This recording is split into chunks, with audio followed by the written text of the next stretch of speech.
Hey guys, it's Vincent with Vascotoys. On today's episode of Action VASCO, I'm going to be showing you guys some Iron Man Hall of Armor chambers that I've created. And I've done these as individual pieces that you can put together. So let's take a look at these dioramas.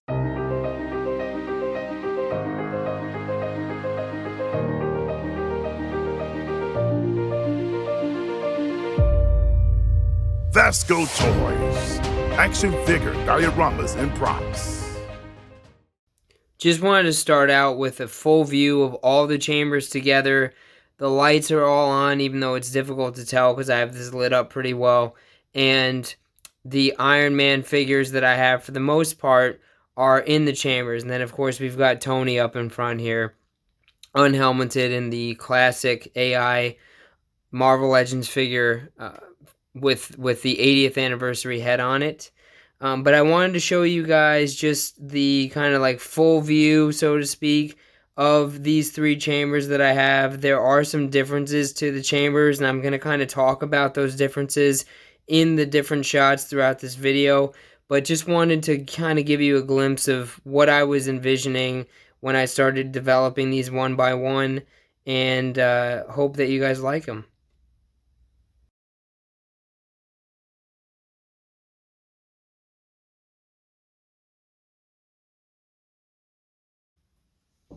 Each one of these chambers is about 5 inches wide, 5 inches deep, and 11.5 inches tall, which I think are good dimensions for 1/12 scale. They'll definitely work well for Marvel Legends. I believe they'll work well for other lines. I don't have any other Iron Man figures from Mafex or Mezco or anything else like that. But for Legends, they definitely do work, and they should work for any 6-inch figure. This particular piece is the prototype, and because it's the prototype, this is the one that I worked all the kinks out on, and I made some changes with the other versions of the chambers, which I'll show you guys later in the video. But each one of these chambers has between 12 and 14 custom 3D printed parts made out of PLA filament. And so for this one, there's 1, 2, 3, 4, 5, 6, 7, 8, 9, 10, 11, and then the 12th is the light fixture that you can't see very well from the shot that we're in right now. The frame of the diorama is actually made of XPS foam. So on this piece, the only foam that's exposed is the interior wall. And on the other pieces, you'll see that that's not the case. I decided to make that change. Another thing I changed from the prototype, I decided to remove these supposed to be like glass dividers, because I didn't think it made sense for each one of these to have a divider then another divider when they're stacked next to each other. These are made from the Dollar Tree food. I think it's like a food cutting mat that you can get. They come in 2-packs. They're really good. That's also what I'm using for the light fixture treatment on top. And then the only other major parts to this that I want to call out are styrene on the sides. And you'll notice too that on the prototype, I only have the styrene sheets coming up to the top. On the other versions, they go all the way up past this portion, which is the top part where the light sits, which I'll show you guys in a second. So we've got styrene, and on the prototype, I misjudged using my lighting and wiring my lighting. It was my first time doing wired lighting. So instead of having one power source to the lights, I had two, and I didn't know where to put this one. So you'll see I fixed that problem in the second version. But so we've got styrene on the back, just the wiring and the battery on the back, just glued in place. Vascotoys on the bottom, and then styrene again on the side. And then for the lights themselves, I'm going to show you guys that next, but it is, I got some LED lights from Evans Designs lighting, and it was a lot easier than I thought it would be. Shout out to my friend Terrafoamer, who a lot of you guys know from Instagram. Just one of the most talented artists and one of the nicest guys in the diorama community. He pushed me to try to do some lights for this, and so I'll show you guys. I have this on a hinge. There's an LED light on the inside of this, and if you click on both of the power switches, then the lights come on. And you can't, they're not super pronounced because I have this lit up pretty well, but there you have it. Also wanted you guys to see the mechanism for the lighting. There's a hinged top on the top of the area here, and I have some tape right now. There is some glue permanently holding this in place, but I am going to remove the tape. And I have this is powered by AAA batteries for the prototype. It's just the top portion. For the other two, it's the entire lighting system for the other chambers. But so for this one, there's a power switch here, which is glued in place, so you can turn it on and off there. And then I showed you guys in the back, the power source here is actually what lights the interior light that's behind this 3D printed panel.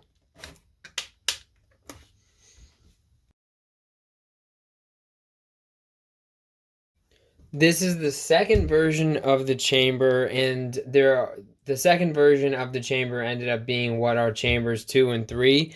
So basically I just made some changes from the first version that I thought would benefit this, and I did them for 2 and 3. For this, I'm planning on selling 2 and 3 and possibly doing a pre-order of 2 and 3's design, and just keeping the prototype for myself as a reference point. And the main changes for this version are, there's basically 3 main changes. Instead of having the glass dividers, there's just this extra 3D printed part that I have put here, which is very similar in style to what you saw in the prototype version. There is only one AAA light source button that runs to the overhead light and the backlight. And for this piece, the top, I think, it's from top to bottom, it's about 11 inches instead of 11 and a half. And instead of this piece being in the middle, it's on the top. It also does line up with the prototype version, so if you put them all next to each other, they look like they have some continuity going across them, which was important to me. So that's kind of what I did here. Also in this version, I decided to do, I didn't decide to. I made a mistake on the first version with not matching up the backlight to the above light. So for these, I believe I'm using the cool white LED on the entire thing versus what I was doing on the first version, which was like a warm yellow and then a cool white, which didn't really look appropriate together. But if you see, I put these in, it almost has like even a bluish kind of tint to it. So I'm really happy with the way these came out, and I hope that you guys like them. One other thing I forgot to mention. So because I wanted this to be as durable as possible, and we all know foam is great, but it's not necessarily the most durable, I have the entire thing encased on the exterior in styrene, but inside I use that same cutting mats, and I glued it in place to create kind of like a glassy look or a shiny metal look. And it also adds some durability to this because it's not going to be easy to dent this, like if you bang your figure into the side by accident or anything like that, which I think was a good benefit in the second version of these chambers. Alright, so now that I have shown you guys all the features of the chamber itself, I want to take some time and show you the different Iron Man figures that I have in the chamber so you can see how they look. Now, these are all Marvel Legends Iron Man figures. I don't have the entire roster of figures that have been released, but I have the ones that I have been most interested in, and I think that it'll give a good indication of like how different Iron Man figures will look in the chamber. So we're gonna start out for me where it all began with my first Marvel Legends Iron Man figure when they came out with this 80th anniversary Iron Man. I knew that he could possibly be my definitive Iron Man, so I had to get him, and I actually was lucky, got him on clearance at Walmart, I think for $15, and was able to get him, Iron Man, and Captain America, all from the 80th anniversary series of Marvel Legends, and I just absolutely love him. I think he looks really cool in here. One of the reasons that I chose the color scheme of just kind of that metallic look with just basically two different metallic colors, the darker color and then the lighter metal colors, because I thought it would allow the Iron Man, the beautiful paint on the Iron Man figures, to stand out. So here it really, when you put Iron Man into the diorama, the focus is on the figure, which is what it should be, not so much the diorama, and that gold and that red really pops. So love this figure, and I really love the way he looks in this chamber. Number 2 is one that has sentimental value for me in terms of the figure. So it is War Machine, the deluxe War Machine that came out in 2020, and he is one of my favorites. I've always thought War Machine was such a cool character. I've always been intrigued by Rhodey and by the armor. I think it's just such a cool, just Iron Man armor. And this figure in particular has some sentimental value for me. My wife got this for me last year for Christmas, and it was like one of the things I wanted the most. So I was like a little kid on Christmas morning when I opened this guy up, and just love having him in my collection. So here he is in the chamber, and I will say too, a lot of the design choices that I made when I was designing these 3D printed parts came directly from the War Machine armor. So you'll notice if you look down here, the design that I have here is very similar to what is right on War Machine's abdomen. And then there's also some other things like these, I don't know what you would call them, brackets on the sides of his legs, and also the brackets on the sides of his legs are similar to what I did here on the top. And the pieces over his shoulders that have kind of those like vented look are what I used as inspiration to create these portions and the vent piece that is in the back. So the next one also has sentimental value for me. The modular Iron Man, which has sentimental value for 2 reasons. One, because I grew up in the 90s and I loved this look for Iron Man, if he will cooperate with me and stand in the chamber.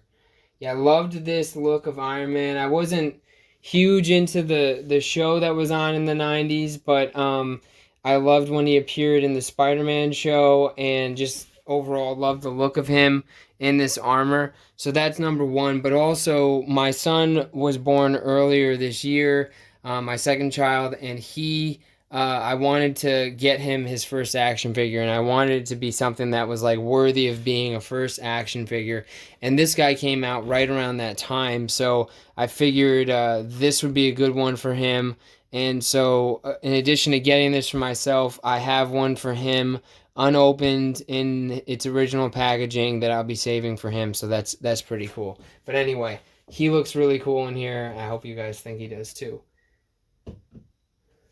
The last one that I have to show is the Invincible Iron Man Stealth Armor version, which I think is a really cool looking figure. And I got a good deal on him on Amazon recently, which is why I picked him up, because I wanted to have a stealth version of Iron Man armor, and I wanted something that was a little bit more modern, because I don't have anything like that. So I went ahead and got this guy, and I was debating getting him versus the original Invincible Iron Man, the red and gold variety, but this guy was a better price, and I just thought, I don't have any stealth armor Iron Man figures, so I'll go ahead and get this guy. But here he is, and I think he also, in a different way, kind of pops in this diorama because of all his blue line work that he has going on. I think he looks really, really cool in here.